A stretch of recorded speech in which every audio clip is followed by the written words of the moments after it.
Yeah, I don't know if you just want me to share a little bit of my story because some of you guys may not know me.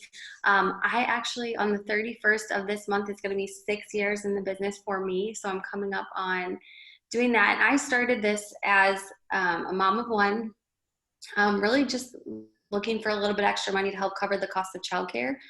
I was a nurse navigator, so I was more on the administration side. I was working 50 to 60 hours a week, hustling and bustling. But the way my schedule was, I had to be at work at 6 a.m. And then, sometimes I was there late hours. So it wasn't like I could really pick up an extra shift or try and do things. And then, having a newborn and all kinds of things, it was just like I knew I needed to do something. So jumped in. Here we are now 6 years later. We've been through infertility struggles. We've been through miscarriages. We've been through like all the life things. Our youngest was born with a cleft lip and cleft palate. So he's been in, surgeries and all that kind of stuff. So we're actually like 2 months post-op for that. So there's been a lot of life that's happened. And so I know we're going to talk a little bit probably about some specifics of that tonight, but that's like the brief version. There's probably a lot more things, but. Okay, I love your story so much, and something that I hear most when I hear that story is how much you've gone through. You've gone through a lot of things over the last 6 years, and so one of my first questions is when those like moments happen. You mentioned miscarriages, and then Bear having a cleft lip and cleft palate. Like those weren't easy things. So how did you overcome those and still like pull through and lead your team? Because this is a leader Zoom, and so we all on here are people that we're leading, and life happens all the time. It's not a matter of if, it's a matter of when it's going to happen. So how do you handle working your business and making sure that you're handling your life as well? So I will tell you, the month that I double promoted from double to prez. At the start of that month, it was 4th of July weekend. I promoted at the end, and that weekend, 4th of July, the start of the month, I actually found out we were going to be experiencing miscarriage, and so I thought, okay, like. I always call it like a 5-minute pity party. Now it didn't necessarily where I was like 5 minutes and I'm over it. It was, I knew I needed time to, process what was going to happen, but it was something that was far out of my control, right? There was nothing I could do, but I was talking about my promotion. I was talking about, how much my team, they were involved and they had promotions on the line. And so, I really just had to set aside and just say, look, like I'm going to figure this part out of life of what I can control. And I'm going to show up each and every day for those things. And so I can't always, control obviously circumstances and stuff like that, because life is going to happen. Like we went through infertility struggles after that. And so, month after month of pregnancy tests and tracking everything and everything else, like that's a full-time job in and of itself. And then adding in, when you start going through medications and doctor's visits and stuff. But I knew what goals and things that I wanted to accomplish. And so I knew that I had to do it for my team, because they're always going to look at me, and I want them to know too that, you can get through anything. Is it going to be easy? No. Is it always going to go exactly how you want it? No.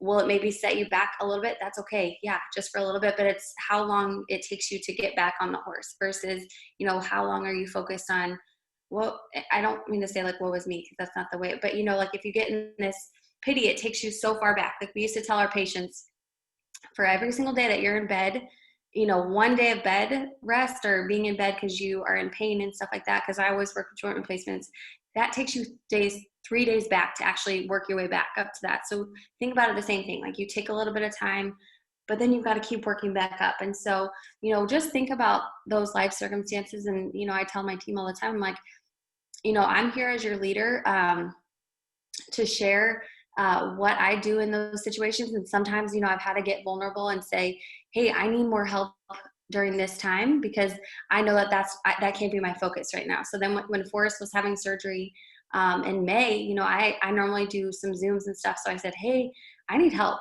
in these like 2 weeks, because I know he's going to be all mom, like, just more clingy, pain, all that kind of stuff. So I just said, hey, I need help. Do I like to ask for help? No, but I just knew that it's one of those things like, if you're in that moment, the cool thing about it is when you start asking people for help, a lot of times you bring up some new leadership and people start stepping up, and then it becomes the cool process where you get to watch them, take over that part. Or maybe they're like, hey, like I was thinking about doing this. And you're like, okay, like that's the best part about it. So there's not always bad that comes from those circumstances. Sometimes it can be really great opportunity for your team to grow as well.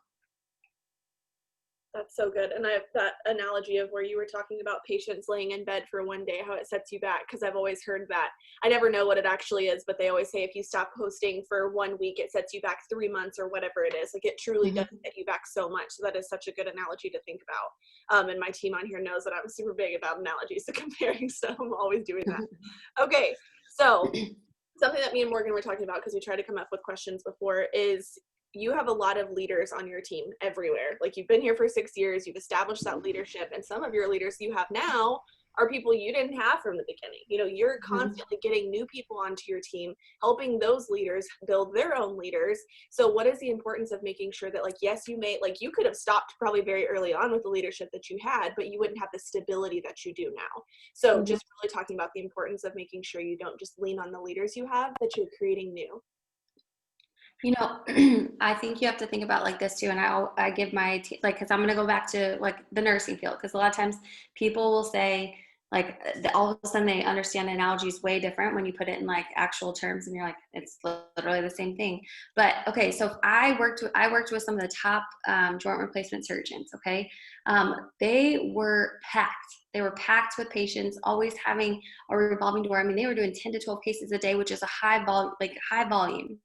Okay, but if they just stopped bringing in new patients because they already had that rapport, or that people thought all those great things about them, that's still not going to make them money.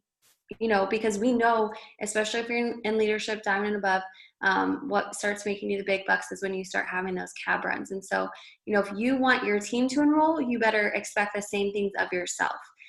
So if you have goals, don't be just preaching to the choir and saying, hey, like I know, go for your steps to success, starts with one, whatever you're working on now, you also have to help hold yourself accountable too, because at the end of the day, like that's what your team models. They're going to be looking up to you to do that. So I didn't ever, I wasn't always like a huge mass enroller, but I knew there was importance in bringing in new people, because sometimes, you start to, that person that maybe you thought was going to be in your business forever, they may end up leaving, or something happens that knocks them off the horse and it takes them way longer.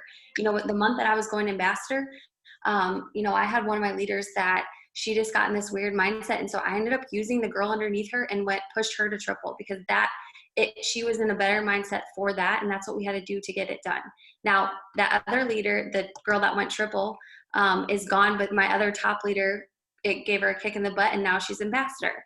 So you just don't know what's going to happen, but you always want to be bringing in new, because it also too, especially when you're in the business for a little bit, if you worked with the same people every single day, wouldn't you get bored? Like, it wouldn't be as exciting, right? So it's the thrill, it's the excitement, it's the hype of, the cool thing is like, you still have those connections. You get to watch your leaders do the same thing throughout your organization and through their organization. And then you get to recreate that and start it again. So it's, you don't want, just like if you're dating your spouse, okay, you're not just gonna like, you get married and then it's that, like, no, you have to keep dating them. You have to keep, adding life, adding fun, or else you guys are gonna like not like each other at the end, right? So just think about those different things when you're going into this, but definitely leading by example with, if you're expecting those things for your team, you have to show up and do the exact same thing as well. Amen. And something that I've learned about Erin, guys, is every time I've been around her, I'm like, shoot, I need to level up. Like, I need to get my crap together. Like, this girl's working out at 4 a.m. She's got 3 humans that she's taking care of, and she's also working her business. She's still enrolling distributors. Like, she's killing it. She's in like the top income earners. I don't know what it is, but it's high up there. Like, she's doing all the things, and still 6 years later, she's still doing all the things. So that is why I asked her to be on here, because I'm like, this girl is like in there doing all the things, and I love it so much. So okay, how do you continue to cast the vision for your team after all this time? So I'm sure you have those leaders that have been with you since the beginning. So how do you keep it like fired up with them as well?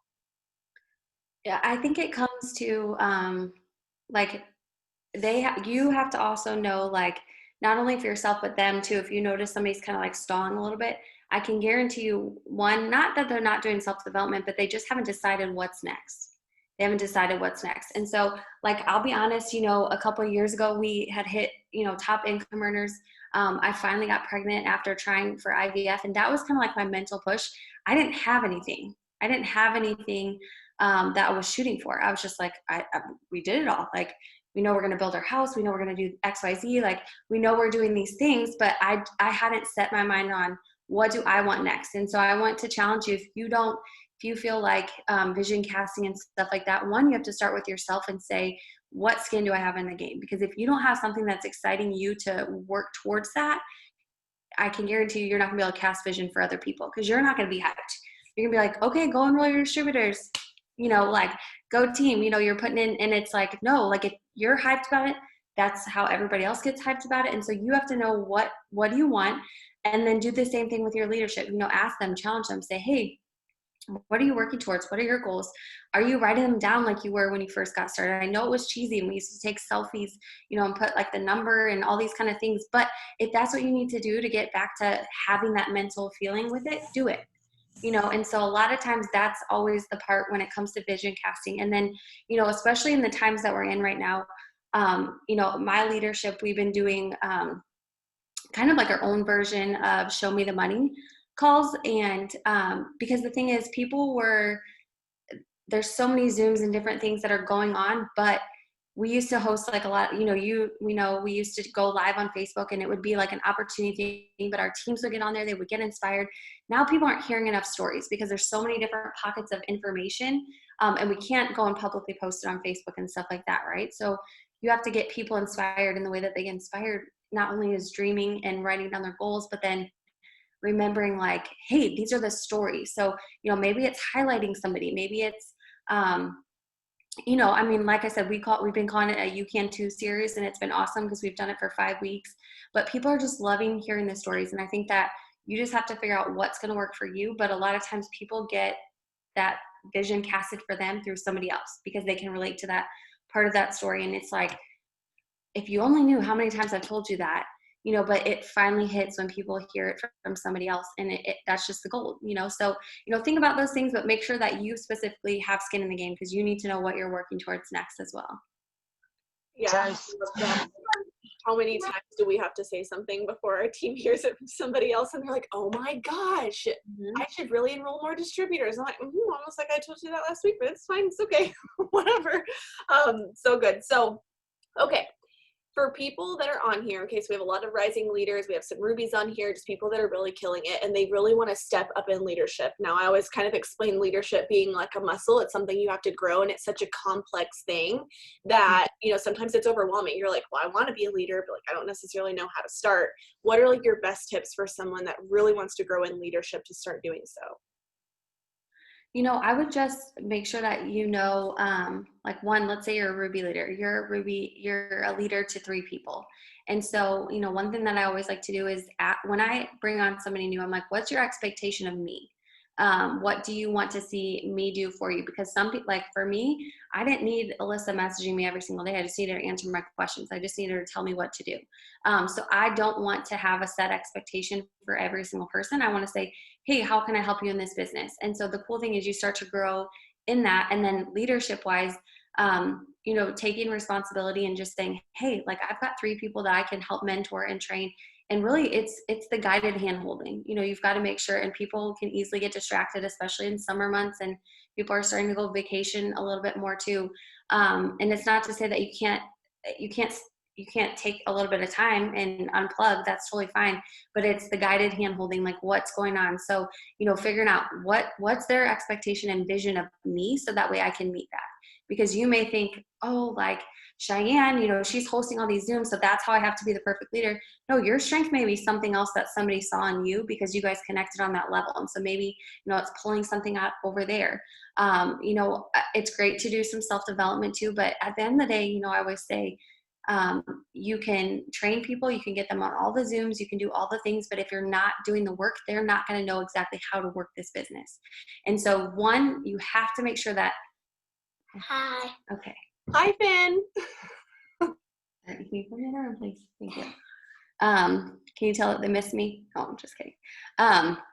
but you know, I always say the speed of the pack is the speed of the leader. So if you aren't doing the work, you're not doing the things, like you can be the perfect student, you can be the perfect person hosting trainings, doing all these things, but it's like at the end of the day, like you have to make sure that you're leading them by example, because they're gonna be like, oh, she's posting, she's still enrolling customers. Like, you know, people have come to me and they're like, I haven't really signed anybody. And I'm like, I have been tracking all my things. Like I've signed more customers this month than I did last month, but I'm doing it. I got up in Florida and I did those things too. Like, was it nicer and I got to sleep in a little bit more? Yeah, because I didn't have kids that I was going to my schedule, but I still got my work done because I still knew what was the things that I needed to get done each and every day. And so that that's what it's going to take, you know, figuring out what do they see in you, what's their expectation, and then make sure that you're also putting in the work to help lead them and show them exactly what to do too.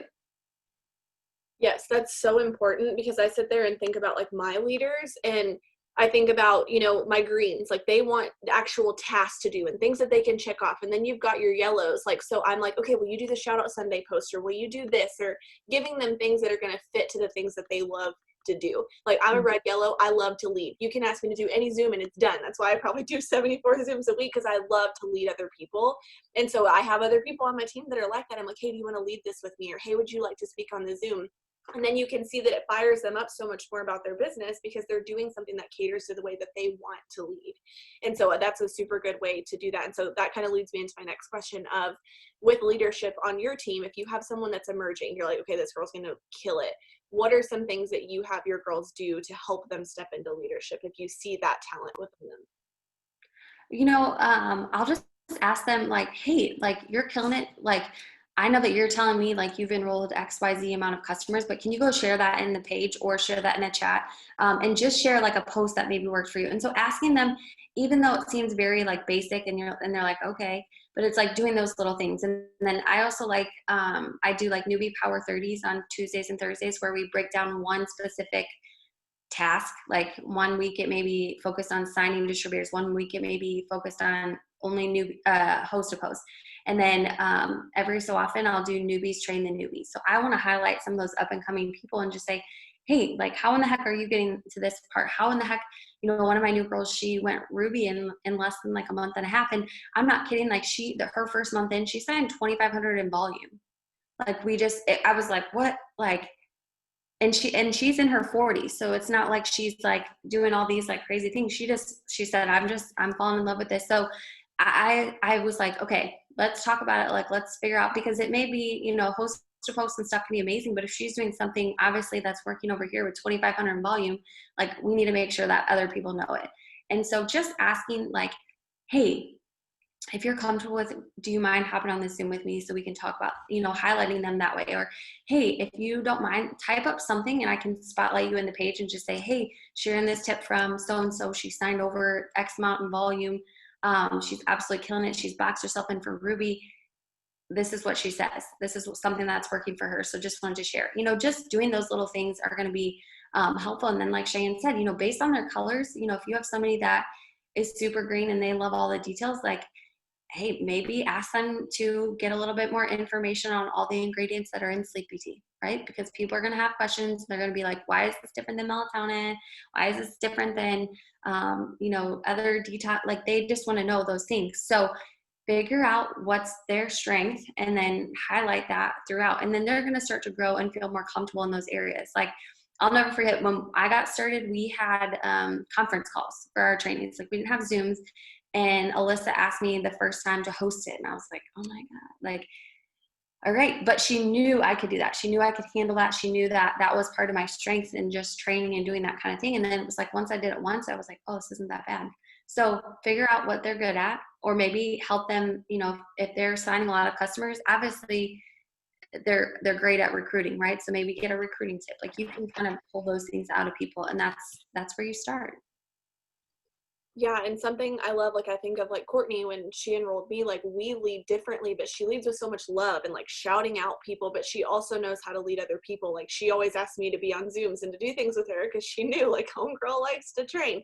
And that's just kind of what you have to do, is just finding those strengths. So if you feel like you've already learned something about what you can do with your team and different leadership tips, drop a 1 in the comments. If you're like, okay, I needed this because now I know how to lead some of my girls that I've been needing to help out. Um, Okay, so I'm really excited about this question. So obviously, I feel like most of the time, the things that we train on and lead our teams on is lessons that we've learned as leaders. Like, the big part of mine was not bulldozing my team. And, when I lost strength for so long and how I had to like rebuild my team and stuff like that, that's where we learn the most. And I feel like we train the most on those things because we're like, hey, don't do what I did. So if you could kind of think back to any of like the leadership moments that you had, any of your biggest leadership lessons that you've learned, and how you overcame them, that would be really helpful for a lot of people, I think. So I will tell you, when I first took the color personality test like years ago, I was like a lot red, like a high percentage. I don't know. But it's funny because now that I have been in for 6 years, like I'm still a smidge higher in red, but all my other colors are pretty much almost even with, and they're not far behind the red. And so I think when we first get started, it's like, oh, this is my strength. It doesn't mean that you can't grow in those other areas. Like for me, I know that, one of my struggles is shouting people out because I'm like, I don't need it. Like I don't focus on that, but I forget that other people need love that way. And so one of the things that I've learned is, getting to know, like, as you're growing in leadership, those key players, getting to know like almost their love languages. Like I know I have 2 leaders that we need to talk on the phone. And then I have other people that they just want to text and check in or whatever. And other times I have other leaders that we may, do different things that are going on, but it's not anything that you need to go away while I'm doing this. I'm like, oh my God, hashtag mom life. But it's one of those things, like you have to figure out, what's, those little things that maybe you're so good at and you need, but then also focusing on, okay, how can I love other people? Because that's what I had to kind of grow in that and be like, because it's uncomfortable for me to be like, oh my God, you're so amazing and stuff. It's just like not my norm. It's not my norm to be like that. So learning those specific things, and then, just, I don't even know. I think that that's all I had to say on that until he interrupted me.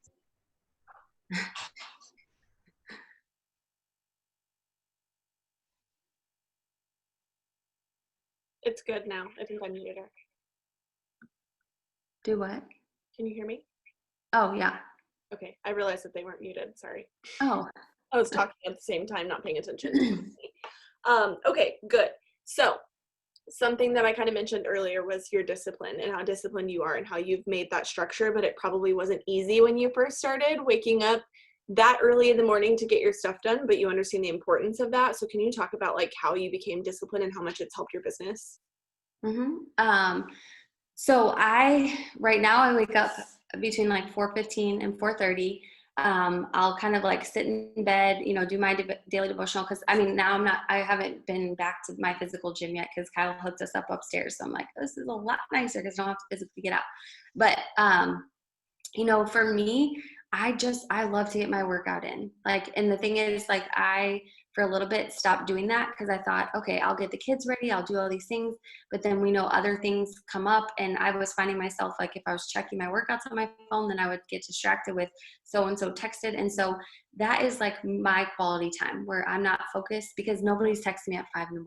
They're not, when I go upstairs. And if they are, like, I'm not hearing it because I'm just focused on that. So I get up, I do my workout, from 5 to 6, and then I come downstairs, and I used to shower and get ready for the day. And we've started just kind of over the summer months, especially because a lot of people were kind of figuring out, like, how in the heck should I like form my day? And kids are home, and we really don't know how long they're going to be home and all these things. And so I was like, you know what, we have to show up for an hour work session.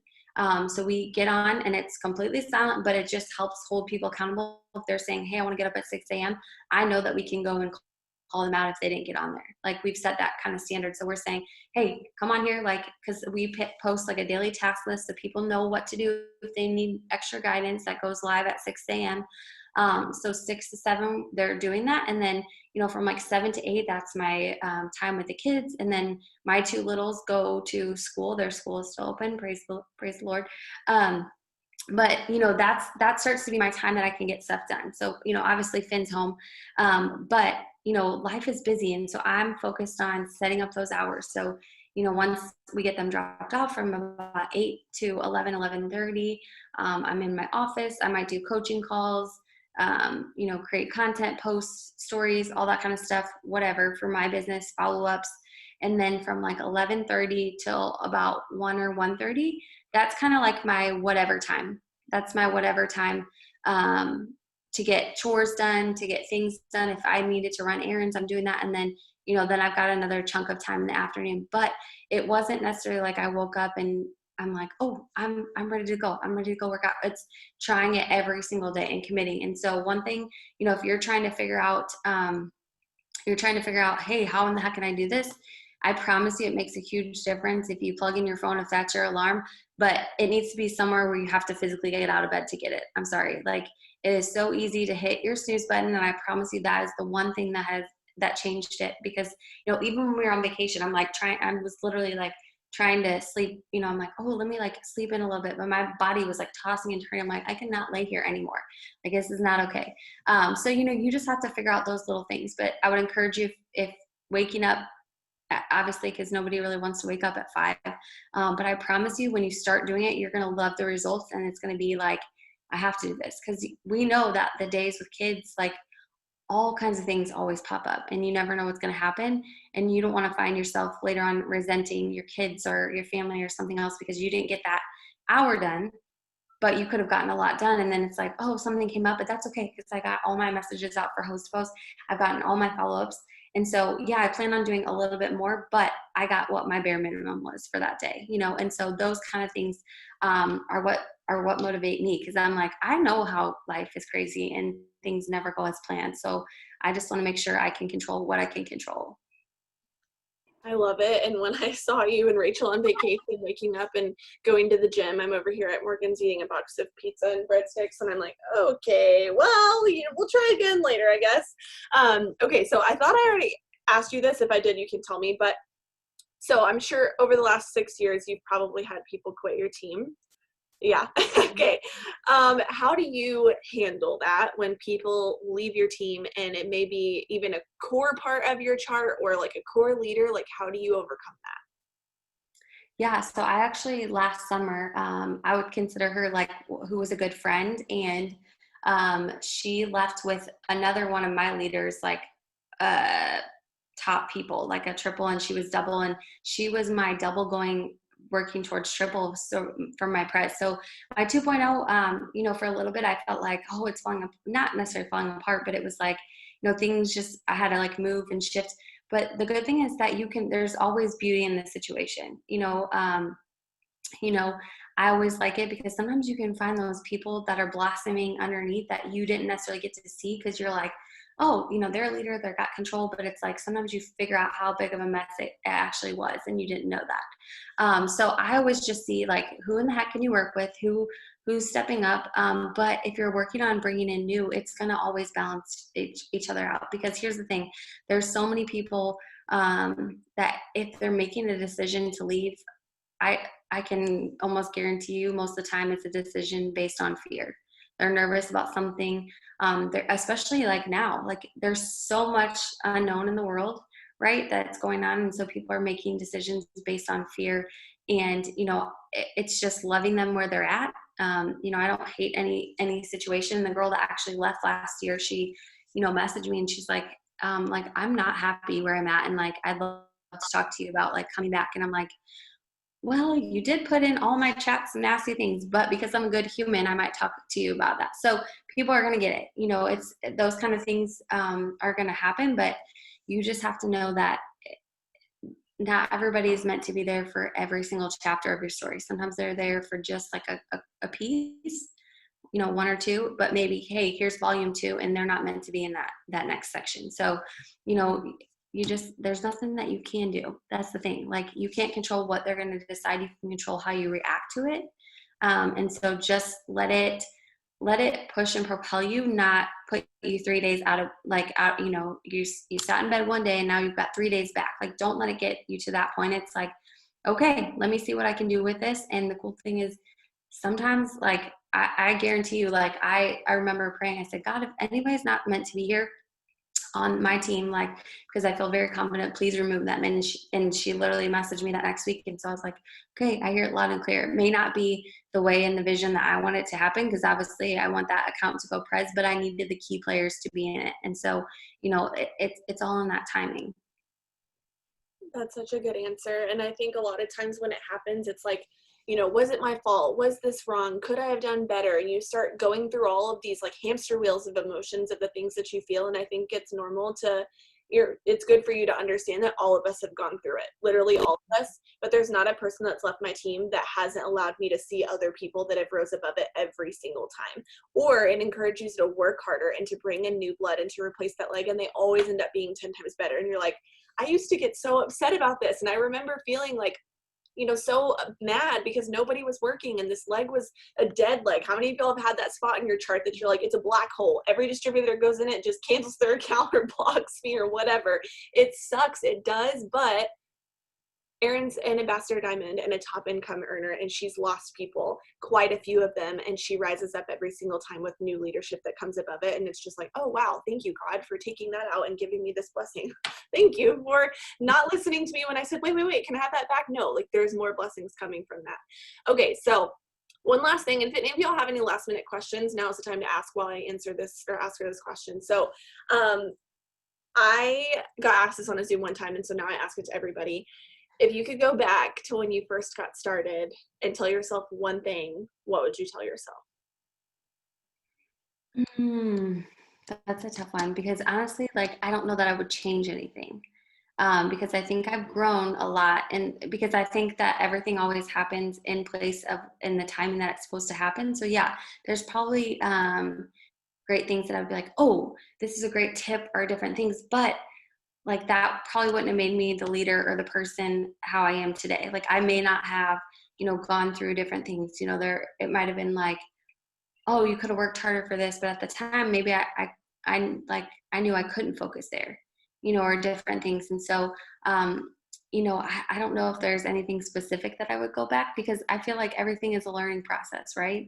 I don't feel like anything is like a mistake or I feel bad about it. It's, hey, I've learned it, and now I might do something different, but I needed that to happen in order for me to realize that I didn't like it that way. Just like I was telling, I didn't have those goals and those dreams, that next plan. Yeah, obviously that summer I'm like, get it together. Like, I would take that back.